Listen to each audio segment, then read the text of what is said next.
На повестке дня вопрос о наличии удостоверений у действующих тренеров. Юнузбек Евкуров отмечает, многие обучают воспитанников, не получив на это соответствующее разрешение. Но вести тренерскую деятельность, не пройдя специальную аттестацию, недопустимо. Ваша одна из главных задач, не то что первая, вторая, но 10-я задача, пускай будет, аттестацию всех тренеров. Есть тренеры, которые не имеют корочки, отправьте их учиться, если они обучаемы. Я вам так показывал вот эти письма, сообщения. Чемпион мира по кикбоксингу, чемпион мира по такому-то будет хороший. Да не будет он хороший тренер. Хороший спортсмен, он не хороший тренер. Не бывает так. Из 10 тренеров, хороших спортсменов, 2-3 могут быть хорошими тренерами. А остальные хорошие спортсмены, просто хорошие спортсмены. Что вы себя-то обманываете? Он может быть помощником тренера, но не тренером никак. В республике создано 29 спортивных федераций, большинство из них до сих пор не аккредитованы, то есть функционируют лишь по факту, но не по закону. Этот вопрос на встрече поднимают в первую очередь. В итоге эти федерации лишаются многих привилегий со стороны Минспорта, например, таких как присваивание спортивных званий и господдержки в разных направлениях. Неаккредитованные федерации – это то, что мы можем сделать и должны были обязаны сделать. Это не касается финансирования большого. Но когда в республике существует федерация, и она не аккредитована по какой-то причине, это уже вообще не порядок, это нонсенс. Такого не должно быть. Наметили здесь и план по развитию всех видов спорта в республике. Особенно уделили внимание олимпийским видам, таким как футбол, баскетбол, бокс, дзюдо, вольная борьба и многие другие, для развития которых в республике есть все перспективы и хорошие возможности. Если мы хотим заявиться на Олимпиаде, у нас есть олимпийские виды спорта, и их надо культивировать в первую очередь. На них надо сосредоточить внимание.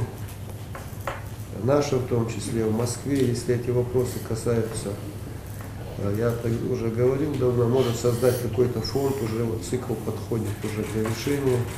Представители спортивных федераций не упустили случая задать волнующие их вопросы. Оказание финансовой поддержки и просьба обратить внимание на ряд проблем, связанных с развитием отдельных видов спорта. На каждый из них Юнузбек Евкуров дал развернутый ответ. Прозвучал вопрос и от президента Федерации автоспорта Ингушетии. В 2012 году рекорд вот этой селекционской трассы был прохождение трассы 13 секунд.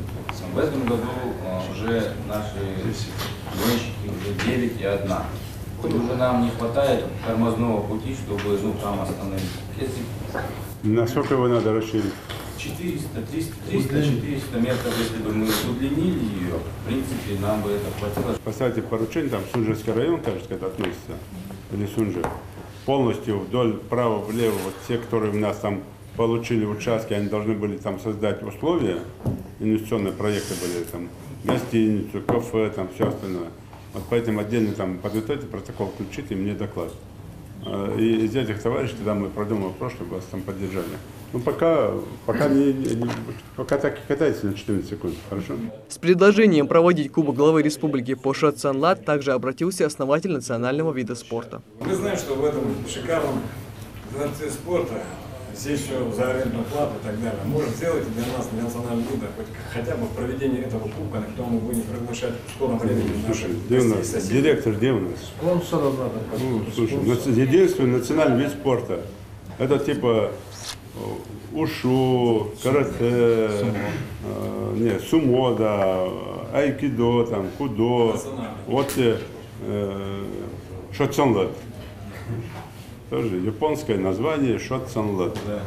Поэтому единственный национальный вид спорта, наш, республиканский. Поэтому, конечно, зеленый свет и бесплатно давайте ему аренду. Хорошо? Все. Завершая встречу, глава республики пожелал всем собравшимся плодотворной работы в спортивной сфере. Благодаря поставленным сегодня задачам удастся решить многие вопросы. Микаил Тангиев, Майрбек Миржоев, Новости 24.